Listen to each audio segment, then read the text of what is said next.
So one thing about spirits being able to shapeshift and demons and jinn being able to shapeshift that I don't think people have taken into account really is that if you are able to take on a terrifying appearance, then you are less likely to be exploited or harmed by humans. So what do I mean by this? If you are able to shapeshift and take a form that humans will find terrifying, then humans are less likely to be able to control or exploit or abuse you, because if you're appearing in a way that is scary to them and you're able to make them feel afraid, then you still have control.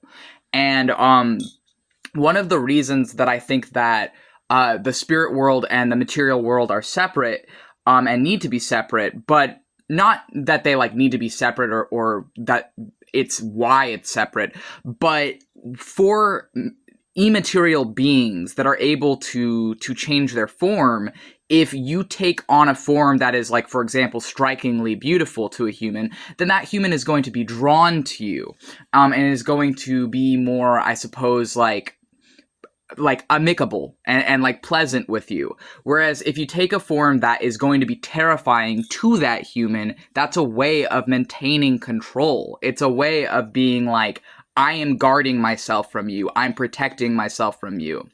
And I think that this is a form of what it is, because when you aren't limited to a material physical body, you can just appear however you want to. You can be whatever you want to. You are unlimited consciousness that doesn't have to follow any rules, that doesn't have to make sense to any man, that doesn't have to make sense to anyone. You can be whatever you want. And this is part of the power of the Fae, the Jinn, the demons, and the gods, is that you can be whatever you want because you're not limited to a material form. You may have material forms that represent your energy. You may have things in the material that represent your energy, but you're not bound to any of them. You're not confined to any of them. And even if part of you gets limited or confined, say someone traps part of you in a spell circle, or someone traps part of you in a building, or someone traps part of you in a rock and throws that rock somewhere, or puts you in a stick and buries you in a cave, that's still only a piece of your essence. That's not your true form. That's not the full essence. That's not the full totality of you if you've been around long enough as a spirit. So even if they are managed to trap you somewhere, if you are an old and ancient powerful being, it's not going to be as devastating if you're a newer being, or a being that hasn't learned how to get out of such a trap or bind. It's going to be a bit harder there. And I think that part of why demons appear terrifying to humans is to protect themselves, is to keep themselves safe. It is a protective mechanism. It is a way of keeping themselves safe.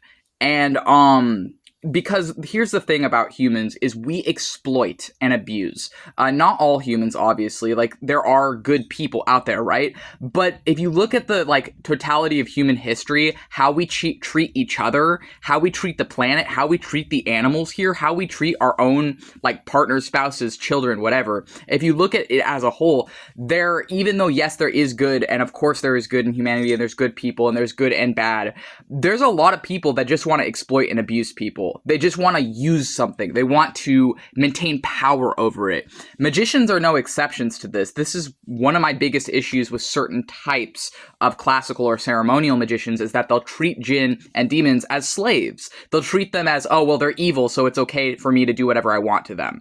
They've just essentially fallen for the lie of the monotheistic Abrahamic portrayal of these ancient gods that is where a lot of these things come from anyways, and they've fallen for the lie that they're just evil, so it's okay to do whatever you want. And it's a way of justifying abuse and control. It's a way of justifying exerting total control over another life form and being, and saying, well, because you're lesser than me, I can take from you. And this is essentially colonialism. This is colonialism. This is racist. This is racism. This is Zionism, or not that xenophobia as well. Zionism, could tie into it, but that's not what I'm talking about in this video. If you are exploiting and forcing and forcibly imposing your will over another person, it doesn't matter if that person's not human or not. In my opinion, as a witch, that's wrong. It's wrong to forcibly impose your will over another person. That's abuse. That is the root of all oppression and abuse, whether or not they're human. It doesn't matter. It doesn't matter if they're not human. If you're forcibly imposing your will over another life form, I don't want anything to do with that type of people. So this is why I'm explaining that, like, it can be protective for a being that is not limited to any solid form to appear in a scary way is a way of protecting that being. And that's this video.